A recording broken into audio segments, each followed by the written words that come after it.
Hello, everyone. Thank you for joining us. This webinar on autism is presented to you by brightbot.com. Today, I will be talking about Pecs as an intervention method for children with autism. And before I do that, I would ask for you guys to please join the autism support group on brightbot.com, which is totally free.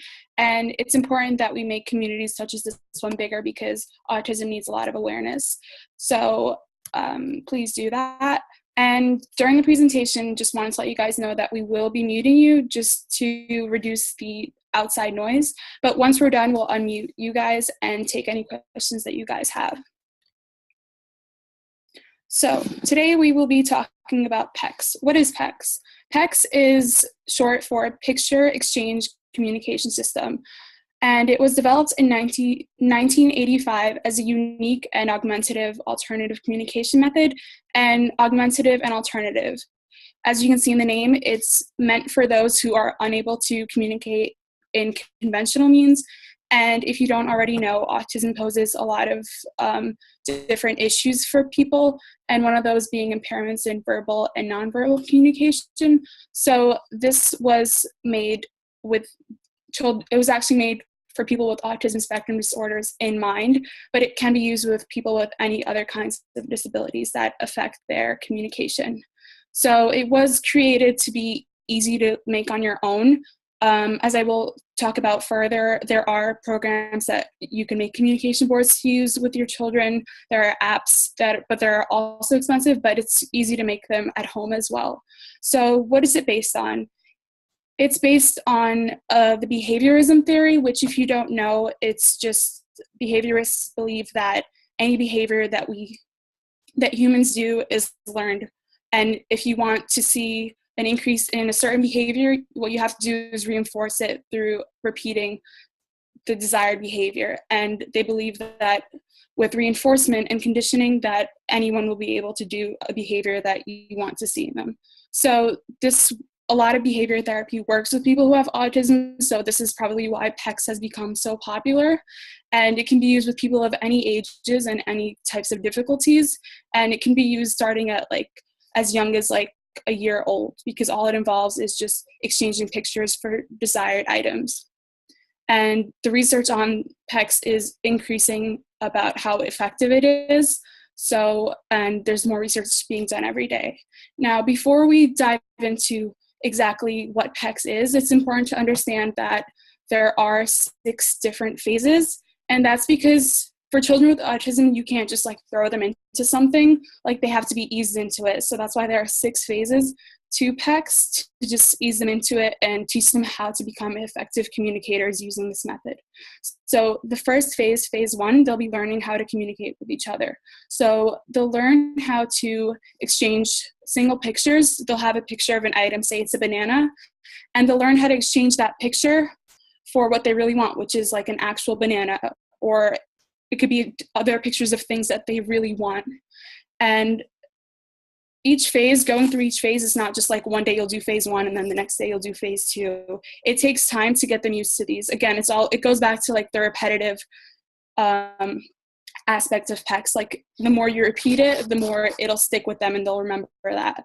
So then the next phase is called distance and persistence. So in this phase, they're still using single pictures, but now they're learning how to use this skill in different contexts with different people. So it's not just maybe their therapist, but they're learning how to use it with maybe friends or their teacher or their parents at home.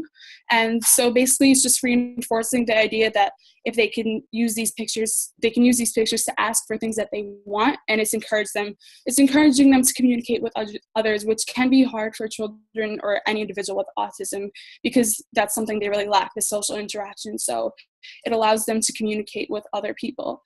And now the next phase, phase 3, it's picture discrimination. So now it's no longer just one picture that they're exchanging. They are learning how to choose from 2 or more pictures to ask for their favorite things that they want. And now instead of just being presented to them, they'll have a communication book, which I will show you guys in a little bit. So a communication book can be a ring binder with Velcro strips where the pictures are put and easily removed for communication. So they use the Velcro strip to remove the pictures from the board, and then they'll make the sentence of what it is that they want, which goes which brings us to the next step, which is phase 5, so sentence structure. So they learn to make simple sentences on that sentence strip. So using a card, it'll usually say, I want, and then they'll pick up the picture of what it is that they want, the item, and then the whole point, and then the communicator now will immediately give them the item that they want, because they need to be taught that once they ask for something, they'll get it immediately. You need to reward them. That's the whole thing about behaviorism, because if they're not taught that as soon as I exchange this picture for the thing that I want, if they don't see that they're getting it, the response has to be very quick. Within a matter of seconds, the communicator will have to give them whatever it is they want to condition that behavior in them, that, whenever they want something, they'll be able to get it. And so the next step is answering questions. So usually the therapist will say, oh, hey, Tommy, can you tell me, what do you want? Or they'll be able to, at this point, they know that when they want something, they have to exchange the picture for whatever it is they want, and that's how they get it. So when you ask them what they want, they'll be able to go to the board and tell you that they want a burger, or they want this, or they want something else. And now the last step is commenting. They're taught to comment in response to questions such as, what do you see? What do you hear? What is it?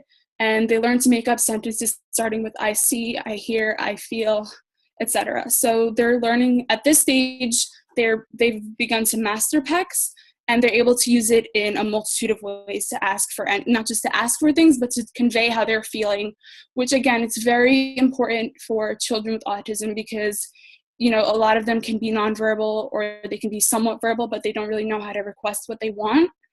So Pecs is very useful and effective to help improve their communication and to make them want to be active communicators with people in their lives. Now, it sounds like such a great thing for them, because again, like I mentioned before, behavior therapy is very popular for children with autism. If you might know about applied behavior analysis, otherwise known as ABA, it really works with children with autism. There's a lot of research backing it, so that's probably why Pecs is also very popular, because children with autism are found to do well with behavior therapy. So it works for them because the repetition helps them, it helps them get into the routine of learning how to communicate with others. But then a possible, a con to the Pecs system is that it becomes very remote. It's kind of like they're learning how to do a sequence. And so they're learning okay, I want something, so I'll pick this, and then I'll put it on the sentence strip, and then I'll do that, and then I'll do the next step. It's just a series of steps, and they learn how to memorize it. So I've seen in therapy sessions that I was observing that some children, you can't really tell where they are cognitively, and some people I've seen the therapist say that they were maybe given Pecs too soon, because they can't really tell if they're just doing it because they really understand what they're being asked to do, or if they're doing it because they've memorized what from previous sessions what to do, and they're just doing it out of that. So it's kind of it's not very, you can't really tell sometimes, but a lot of the time you can see that it is making a difference. But to prevent them from getting used to memorizing something, the therapist will try to distract them by telling them to touch their nose or clap their hands, so they can kind of forget what it is that they were doing, and then they present them with the next thing, oh, tell me what you want, and then they'll go on to the next thing. So it's not just they're memorizing the sequence. They try to give them things to get their mind thinking about something else, and then get them back on focus to the therapy session to see if they're really retaining it or not. Now, I will be showing you examples of Pecs. So here you can see, this is what a typical communication board is. This is a low-tech one, meaning that there's no technology really involved. As you can see here, you have, this is one just made for a child, maybe playing with toys. Maybe these are the toys that they play with. And you can see on the left side, these are the things you can see at the top. You see I, me, so they would pick up the I, and they would put it on the Velcro strip, if you see on the bottom of the white on the left side, and then they would pick up the strip that says I want, and put it on the strip and say they wanted Legos, and then it would be Legos, and then it would be I want Legos, and then immediately the person would give them the Legos that they're asking for. And same thing here, the one on the right, it's part of the same communication book. It's in a binder. So as you can see there, for this binder, they're activity specific. So for each thing that the child does, they'll be able to communicate what they want. Like say they're doing arts and crafts, so they could say, I want red, so maybe they want the red paint. And this communication board was actually made using this website called Mayor Johnson. It does cost some money, but it's just like another option out there. And then again, another customized communication book. Here you can actually see like the Velcro, like it's removed.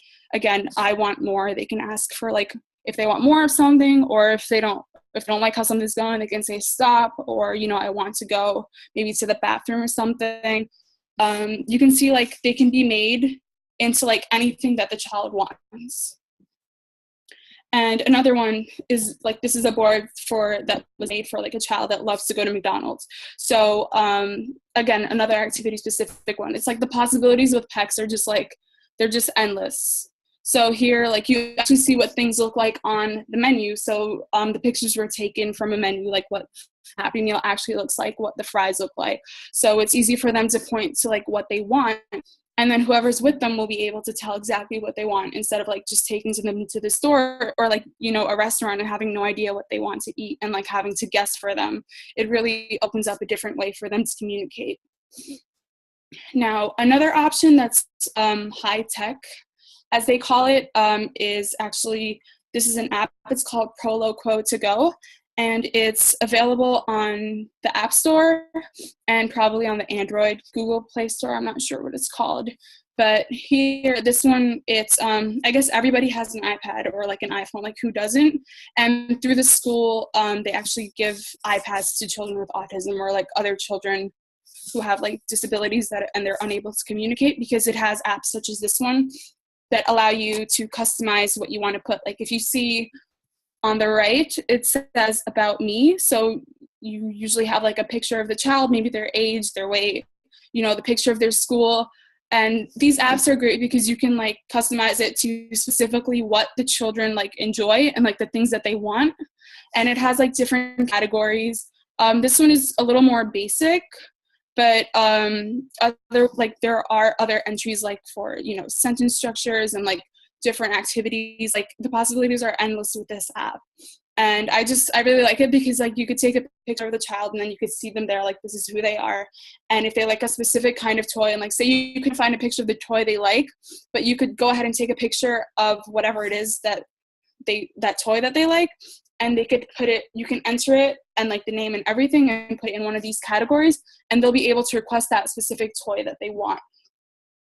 And again, see, here it is, like they just press on whatever it is that they want, and like up here you see it creates a sentence, and then they'll press on it and it could be like a speech generated output for them. Yeah, so as we went over, Pecs stands for Picture Exchange Communication System. And again, 6 phases. It starts out by teaching a child to give a picture of the desired item to the person who's their communicative partner. And the most important part is that this partner has to honor the exchange as a request for the thing that they want immediately after they request it. And again, it teaches discrimination of pictures in growing fields. Like first it starts off with 1, then 2, then 4. And again, the end goal is for them to be able to answer questions and to comment about how they feel about things. And as we discussed the pros and cons, they do benefit because it's behavior-based, but they may be memorizing it so you have to watch out for that to be sure that it is really something that's working for them, and that they're not just like memorizing it and it's totally like not working for them. And just important to like note that it can be overwhelming, because if you see over here, like it's a lot of things for a child to take on and to see in like one place. So you just have to like take time with each step and make sure that they're ready to move on to the next one before going on to the next stage. You don't want to overwhelm them or give them something, because then like it won't be worth it. Like it's not going to work for them at all. And I think that's about it. Again, just the Pecs website, Pecs USA, for any more information you might need. They have a lot of resources on the website. And the board maker program is mayorjohnson.com.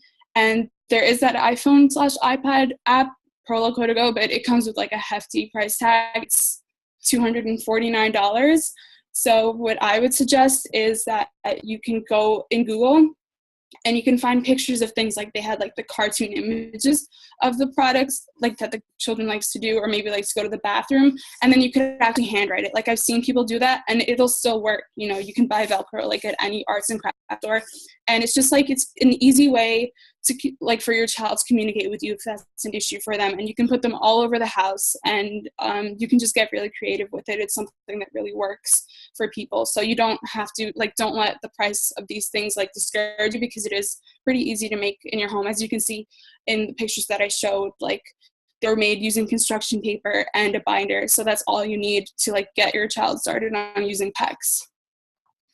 So yeah, I will be taking any questions that you guys have now. Okay. I have a question. Well, it's kind of a comment anyway.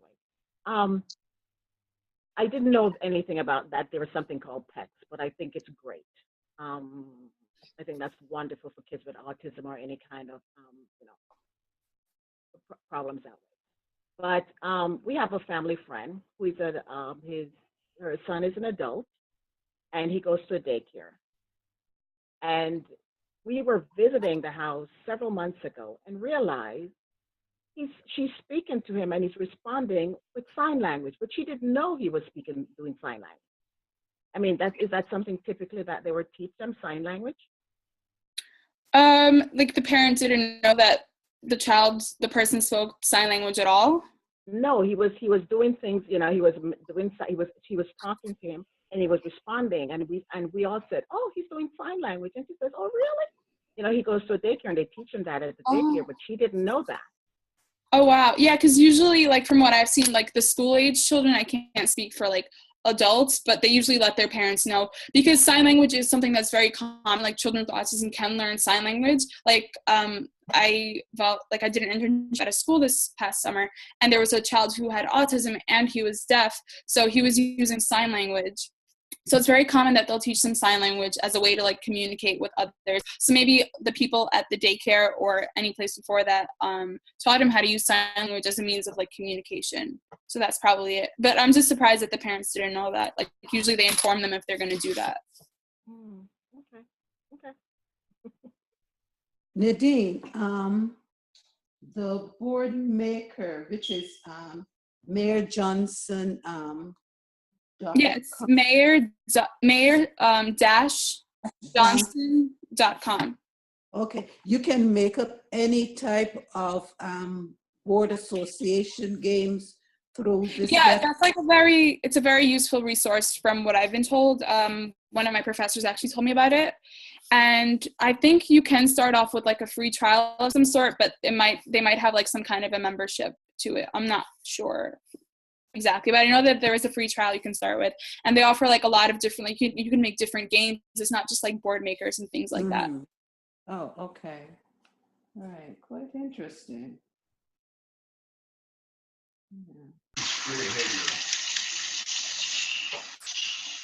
There's a reason I have to let go.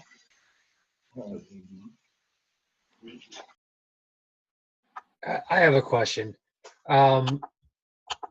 Can you hear me okay? Yeah. Okay. Actually, I have a few questions. The first is, if you show a child a picture of, a hamburger, for instance, and then he goes to the restaurant and the hamburger that's presented to him doesn't look like the picture, is it reasonable to believe that the child is going to have a temper tantrum or show some evidence of displeasure? They could. Yeah, that's very possible, because like children with autism, they're used to things being the exact same. So if it's not the same, they might, like, depending on the child, I can't speak for every child, but that is very possible, because if it's not the exact thing that they're expecting, they might not like it, or they might not want to eat it. Like, that's something to keep in mind. But that specific one, like, it had pictures of like the actual products, and I think that was done maybe to like avoid that, so that they know exactly what they're getting. But yeah, if it was just like a picture of a cartoon hamburger, maybe they would have a tantrum. Now, how does the reward work with that? So in this example, the child picks a hamburger, then you take them to a restaurant, give them the hamburger. Where's the reward? Well, Okay, so the reward is the actual product, and it has to like be like it has to be like readily available with you like at the time that they're requesting it. I see. Because so you can't just like, they can't just like give you the like the little strip like with the picture of the hamburger and then like an hour later you take them to the store, because by then they'll have already like lost it, like that, okay, I gave her the picture of the burger and then I got the burger. It has to be like immediate. Like when I learned about it, they taught us that like whatever it is that they're requesting, it has to be like in their line of sight, and you have to be able to give it to them immediately, just so they can be conditioned to remember that I give them this and I get that. But, a lot of those pictures are not objects that they can point to. They're activities, as you said, activity-based. So the activity isn't always in the line of sight, right? Yeah. So, I mean, is it common for one child to pick an activity and then in the course of getting him to that activity, he changes his mind and picks another activity, or even worse, maybe is unable to express that he's lost interest in the first activity and now wants to do something else? It could be possible. Like, it gets very tricky, like especially like with the one that had like a lot of different activities, because you want to be able to like do it immediately, but sometimes like if it's different things, you might not be able to. Like, that's definitely possible, and they might already change their mind about it. So like I said, there's a lot of pros, but there's also like those cons that like, you get into like certain situations where it's not going to be like perfect 100% of the time. Thank you very much. No problem. Any other questions? I mean, do you guys know anyone that uses Pecs? No. Nadine, is it the case where the child would mimic their surroundings or somebody around them that's doing something and they mimic it? What do you mean? Okay. For instance, they said that Donald Trump's son is, the boys they don't call autistic. They said they have what's the syndrome? Asperger's, yeah. Okay. Because I saw him, his parents were doing things and he was like following what they were doing. Is it a case where the children with autism follows what an adult is doing? Yeah, because like, as I mentioned, like behavior therapy or like behaviorism is just seen with like to work with children who have autism. So like the theory behind it is that like whatever happens in your environment and the things that like are happening around you, that's how you learn how to do things. Like everything around you is like some form of conditioning. And I mean, it's kind of goes back to like the nature versus nurture theory, and behaviorists, I guess, lean more towards the nature side of that argument, because they believe that everything is learned from other people around us. So that is very possible that's really how they do learn how to do things. And by the reinforcement, like the therapist or whoever it is, they want to increase a positive behavior in them. So they'll reinforce that positive behavior so that they can see it. So they'll teach them how to do that behavior, and they do mimic it. And it's what they believe is that it will stick with them. And a lot of research on behaviorism, like in children with autism, has proven to be very effective. There's a lot of research backing it. So yeah, that is very possible.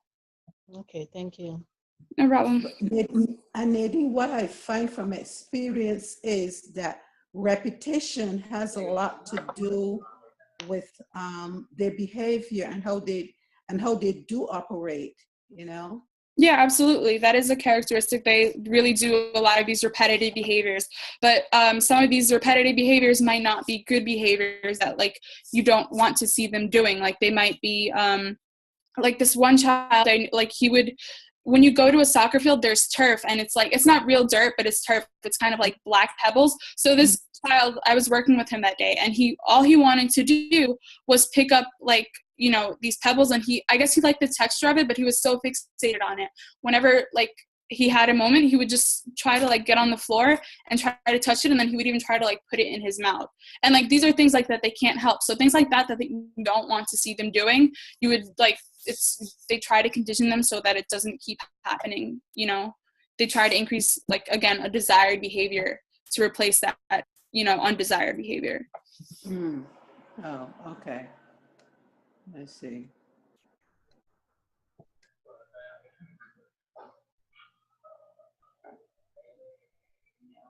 Nadine, Mhm. so how widely used is this? Like, is this like a standard, like state of the art, um, I guess, learning tool for autistic kids now, or is that I mean, like, if say for instance, I would speak to somebody in Canada with an autistic child, would they would that child be, would be familiar with this system, or?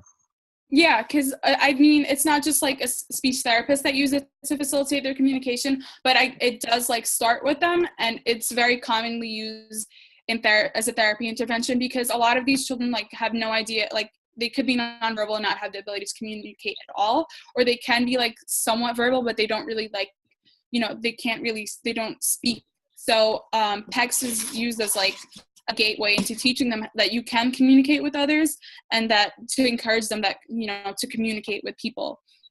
And like they may go from like, moving pictures on a board to request what they want to actual speech, or they can end up using like apps like that one on the iPhone, where it says like, I want something, and there's like a speech generated output to communicate. So it just really improves their communication. So yeah, definitely it is widely used by a lot of therapists because it does work. And especially for kids with autism, like starting at a young age, it can be used with children, and then it can be transferred on to like other providers, like occupational therapists, physical therapists. They use it like when in the school that I saw, even though it was just a school specialized for children with autism, Pecs was like everywhere. Everyone used it because that's what works with these children. That's what they're taught how to use it, and it helps facilitate communication for them.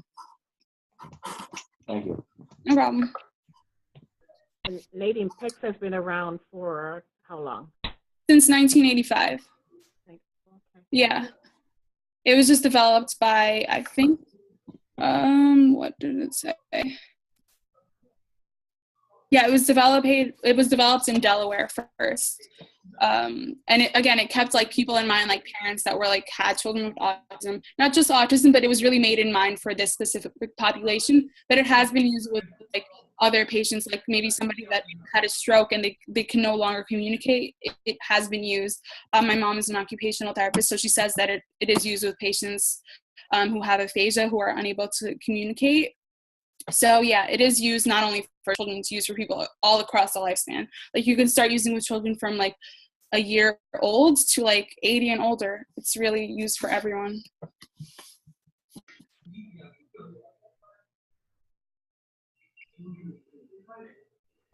So one question, what is the highest level of Pecs that a child could achieve to say that they're functioning much better than they used to function before?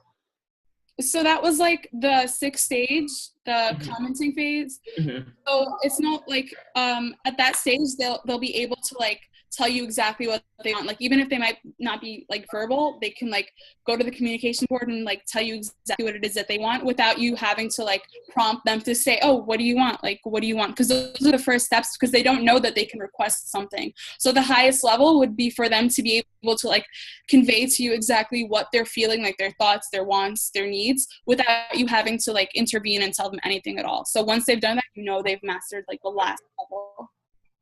Okay, and they're considered more high functioning then, like towards the end when they've hit that 6th stage?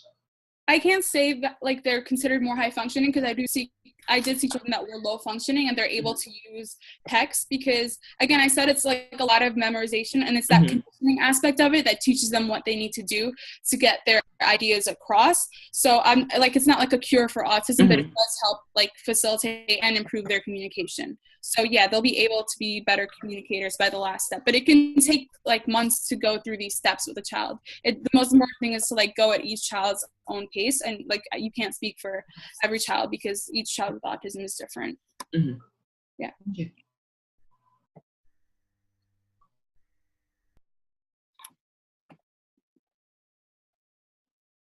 Do you guys have any other questions?